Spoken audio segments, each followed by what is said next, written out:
Hey guys, Coach Matt here from Joe's Basecamp with your Basecamp Daily, hashtag Basecamp Daily. What we're going to talk about today, for those of us who are now working from home, for many of you, quite like myself, may not have the perfect ergonomic setup at home. So we're going to talk around some strategies that you could utilize. I know for myself, I haven't worked at home now for the last couple of weeks, that I'm starting to pull up with some aches and pains that I otherwise wouldn't normally. And that is because I don't have a good ergonomic setup at home.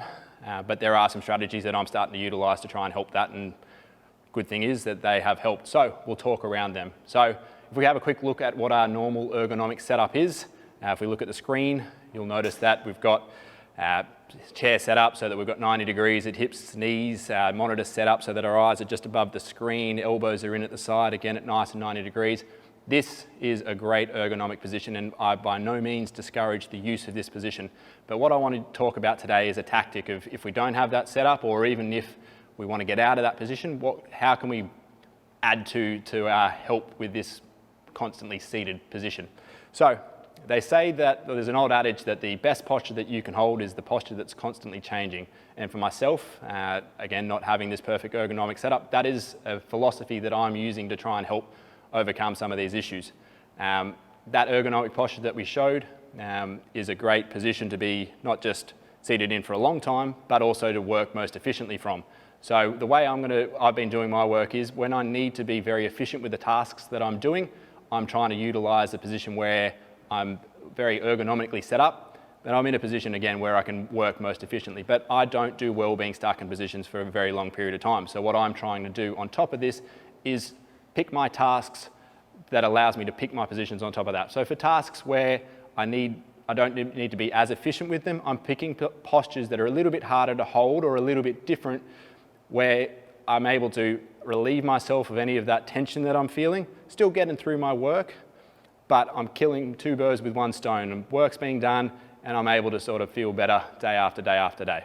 So let's have a look at some of those postures that we may be able to hold around the house if you don't have that perfect ergonomic setup. So, stand-up desk, for any of you with a high desk, stand-up desk is always good, even if you are working in an ergonomic setup, as we said, good to try something a bit different. So something like a stand-up desk is going to be a good position to try and jump into. Typing away, you beauty. Outside of that, other positions that we can try and hold that are potentially a little bit more challenging. Actually, I'll whip this one out because it is a little bit more challenging while we're on the topic of challenging. If we're capable of, and the task doesn't demand us being very, very efficient, or it's something like a phone call or a Zoom chat, getting down into a full squat, working away, talking on that computer, taking that phone call, holding that position for a long period of time, and trying to get more efficient at it. The better we're able to hold a sit squat, the better our hips are going to be, the better our lower back is going to be. Other postures on top of that, one that I love and renowned for at home, is on the tummy. Again, not a very efficient posture in terms of work, but if the task allows for it, if it's sort of doing some little checks here and there on Excel or something along the lines, or again, some Zoom calls, people think that you're seated up nice and tall while you're on your Zoom call. Really, I'm just getting a good back stretch as I'm working out while I'm on that phone call.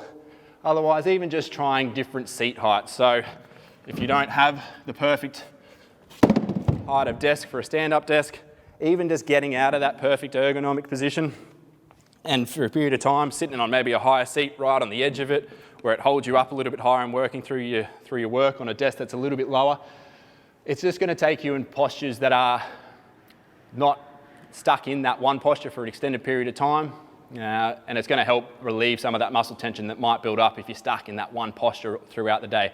As I say, the best way to do this though is to try and pick your work tasks. So the work tasks that you need to be the most efficient at, go in the most ergonomic position, because one, you may be stuck in that position for a long period of time, and two, obviously we want to get through that work as quick as we can. But if there are tasks through your day where you can afford to be a little bit slower, then find those positions where we're going to work through different ranges of motion and relieve some of that muscle tension that may build up by being stuck in a position for a long period of time. That's all I've got for you guys today. If you try it and it works well for you, let us know down below. Share this video if you think that someone else might benefit from it. And remember, hashtag Basecamp Daily. See you next time, guys.